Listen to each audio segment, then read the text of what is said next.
No LeBron, no Anthony Davis for the Lakers. Pero panalo pa rin sila kontra Boston Celtics 114-105. So paano nga ba dinurog ng LA ang Boston sa kanila pang home floor na yung record nila is unbeatable. This is only the second time na natalo sila sa kanilang building this season.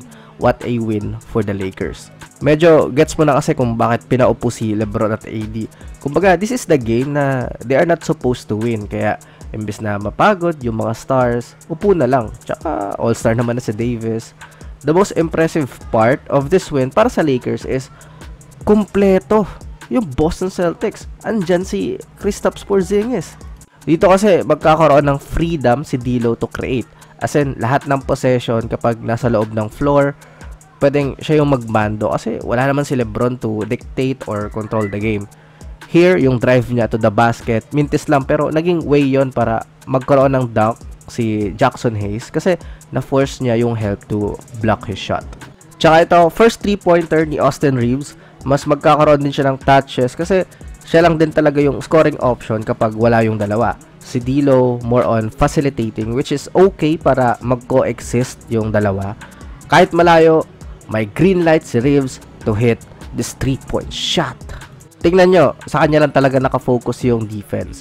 Tatlong Celtics na yung nag-collapse sa kanya and papabayaan na lang yung ibang Laker with that good decision from Reeves to give the ball to Vando. Tsaka, hindi ganito yung defense ng Celtics. Bibihira silang magbigay ng open looks para makatira yung kalaban nila. Medyo nagpo-pull back sila playing the Lakers kasi yun nga, kulang naman eh. Yun yung mindset.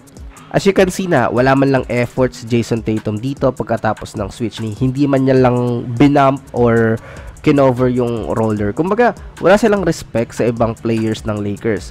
Just look up to D'Lo and Reeves. Again, another miscue from the Celtics. D'Lo forced 3 players yung pumunta sa kanya, which, ayun nga sinasabi natin sa Celtics, wala silang pake sa iba. With that good pop by Reeves, open for the 3-point shot. Sa endgame, dito naging on point yung defense ng Celtics, kaso it is too late.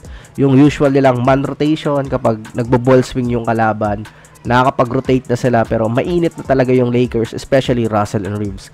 Kaya enough space lang, bang! Tapos ang maganda pa sa mix ng lineup nila, natatabunan yung pagiging defensive liability ng dalawa. Meron silang Prince, Rui at Jackson Hayes.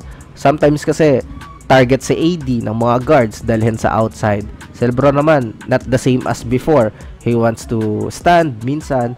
Observation lang naman yon. Pero ito yung game na merong confidence yung ibang players. D'Lo can do his thing plus yung touches ni Austin Reeves. GG everyone.